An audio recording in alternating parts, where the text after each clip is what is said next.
So, you place something carefully on your child's plate, something new, but your child refuses to even touch it. Sounds familiar?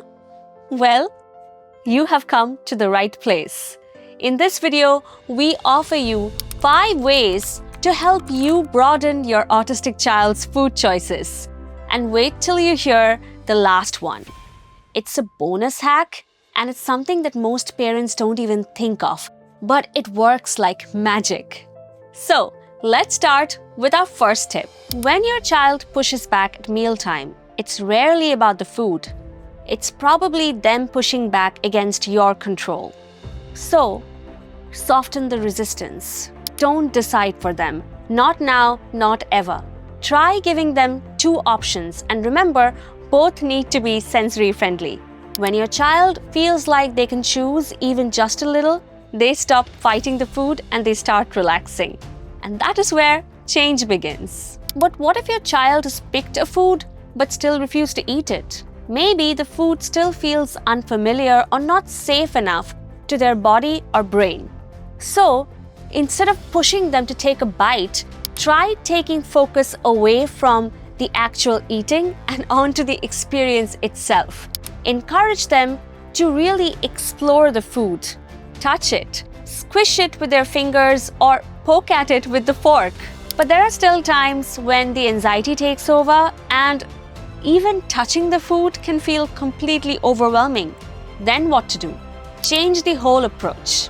Bring play into the mix. And here is where you can try something playful, like cutting sandwiches using cookie cutters, using ketchup to make silly faces, and even dipping veggie sticks into mayonnaise like paintbrushes.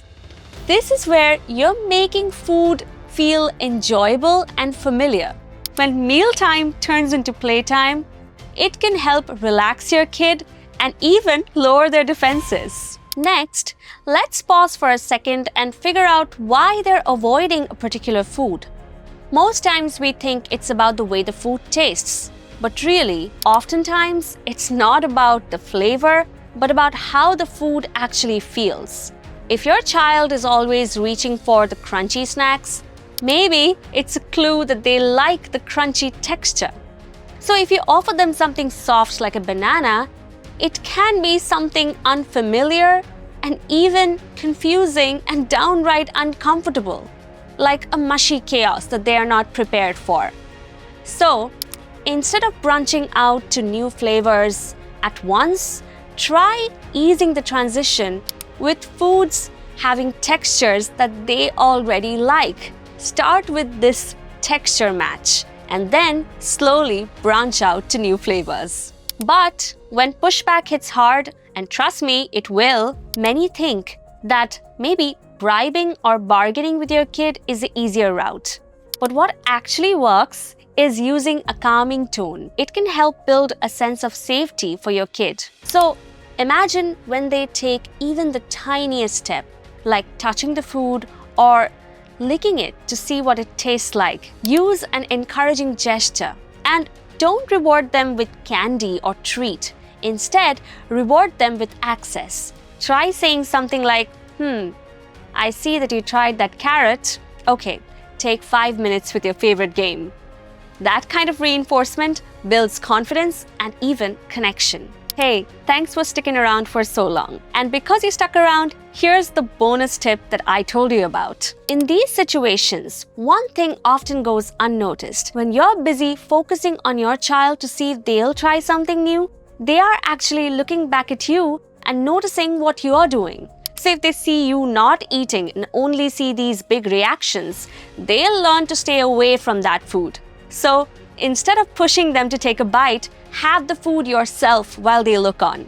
And slowly, over time, food will become something that stops standing out for them so much. It will stop feeling strange or risky, and they will start to approach it on their own. And that is where real progress will start to take root. Have you got a tiny win of food sensitivity with your little picky eater already? Share it with us in the comments below. Also, like this video and subscribe to our channel for more videos like this. And also, share this video with someone who you think is stuck in the beige food zone. You know, that zone where safe, plain foods rule and new textures seem like way too much? And until next time, don't miss out on this video popping on your screen.